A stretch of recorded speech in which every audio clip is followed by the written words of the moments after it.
संविधान में हमेशा प्रोग्रेसिव अमेंडमेंट होना चाहिए, ये बात धीमान विजय मानकर सर बार बार कहते रहते हैं। और इसी खास मुद्दों को लेकर हम आज चर्चा करेंगे एपीआई के राष्ट्रीय अध्यक्ष मानकर सर से। सर, हम ये जानना चाहते हैं कि आपने 2 बिल बनाए ह्यूमन राइट्स को लेकर, अगर वो संविधान का पार्ट रहते तो उससे भारत के लोगों को क्या फायदा होता, अगर नहीं आने से उससे क्या नुकसान भी हुआ है, अब हम दोनों बातें जानना चाहते हैं आपसे। देखिए, ह्यूमन राइट्स अपने आप में एक बहुत बड़ी एडवांस कंसेप्ट है और वो बिल्स का जो कॉपी है वो मैं आपको बताना चाहूँगा। ये वो बिल्स का कॉपी है जो पब्लिश किया हमने एपीआई के सेंट्रल सेक्रेटेरिएट की ओर से। इसको आप देख सकते हैं। देखिए, ह्यूमन राइट्स अपने आप में एक बड़ी वास्ट कंसेप्ट है।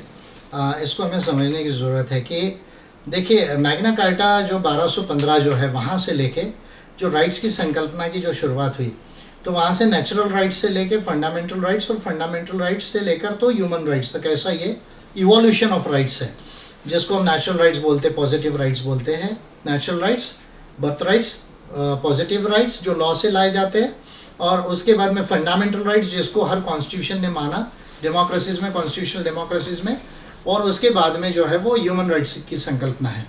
तो अगर हम 1215 से देखते हैं मैग्ना कार्टा से लेके, उसके बाद में ब्रिटिश बिल ऑफ राइट्स है, उसके बाद में वर्जीनिया बिल ऑफ राइट्स है, उसके बाद में फ्रेंच बिल ऑफ राइट्स है जिसको rights of man and citizens कहा गया फ्रेंच डिक्लेरेशन में 1789 में, आई फील सो, अगर ईयर 19-20 इधर उधर हो तो।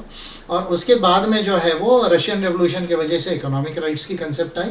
उसके बाद में जो है वो ह्यूमन राइट्स की कंसेप्ट आई, जिसका ह्यूमन राइट्स का उल्लेख 6 बार यूनाइटेड नेशंस का जो चार्टर है 1949 का, 45 का, उसमें 6 बार जो है इसका उल्लेख है, जिसको इंडिया ने भी साइन किया है।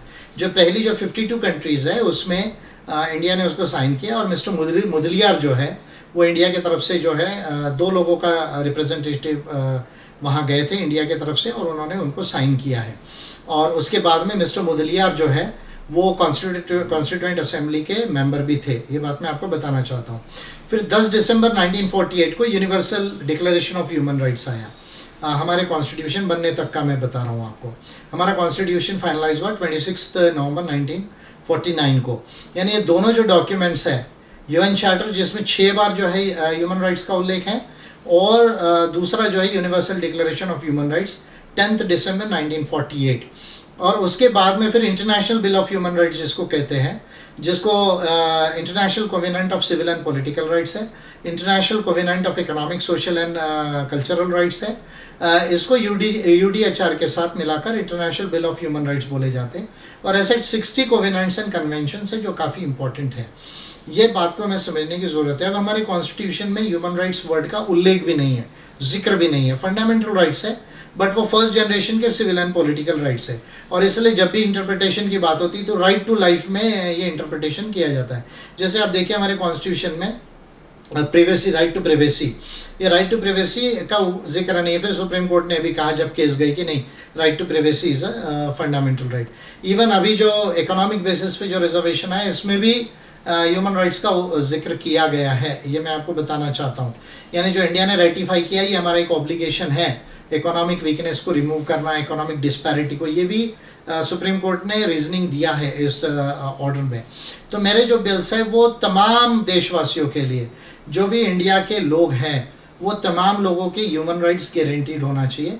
और उसमें केवल सिविल एंड पॉलिटिकल राइट्स नहीं, जैसे इसमें सिविल एंड पॉलिटिकल राइट्स की बात करूं तो राइट टू प्रिजनर्स है, ये फंडामेंटल राइट है। राइट टू प्रिवेसी जो भी आया है, फिर डिजिटल राइट्स है, टेक्नोलॉजी राइट्स है, ये तमाम चीज़ों का जिक्र मेरे सिविल एंड पॉलिटिकल राइट्स के अंदर है।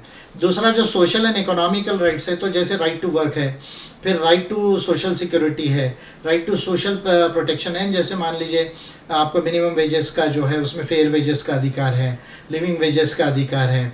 फिर उसके बाद में जो आपको राइट टू हाउसिंग है, राइट टू हेल्थ है, राइट टू पेंशन है, राइट टू आपको बाकी सोशल सिक्योरिटीज़ है, ये तमाम प्रोविजंस इसके अंदर में हैं। और मेरे बिल्स के अंदर में मैंने एक्सपांशन ऑफ कॉन्स्टिट्यूशनल लॉ को ये किया कि पार्लियामेंट के ऊपर ये जिम्मेदारी रहेगी कि ये जैसे पार्लियामेंट इसको अमेंड करके कॉन्स्टिट्यूशन में लाएगी, उसके 5 से 10 साल के भीतर ये तमाम हर लॉ और पॉलिसी बनाने में ह्यूमन राइट्स का जो है वो ध्यान रखा जाएगा। और हर भारतीय के लिए, हर गोंडवानावासी के लिए, हर देश के व्यक्ति के लिए ये राइट्स उसको इनकॉर्पोरेट किए जाएंगे। और जुडिशरी भी इंटरप्रिटेशन करते वक्त ह्यूमन राइट्स का ध्यान रखेगी। ये बात जो है मैंने उस कॉन्स्टिट्यूशन के अंदर में ही ये अमेंडमेंट से लाया है। तो इस लिहाज से अगर ये ह्यूमन राइट्स आते हैं तो मोटे तौर पे अगर मैं कहूँ कि सब लोगों को एक तो नागरिक और राजनीतिक अधिकारों का एक्सपेंशन होगा, और दूसरे तरफ से जो है जो आर्थिक अधिकार है वो, और सामाजिक अधिकार जो है वो कुछ, और सांस्कृतिक अधिकार जो है उनका एक्सपेंशन होगा।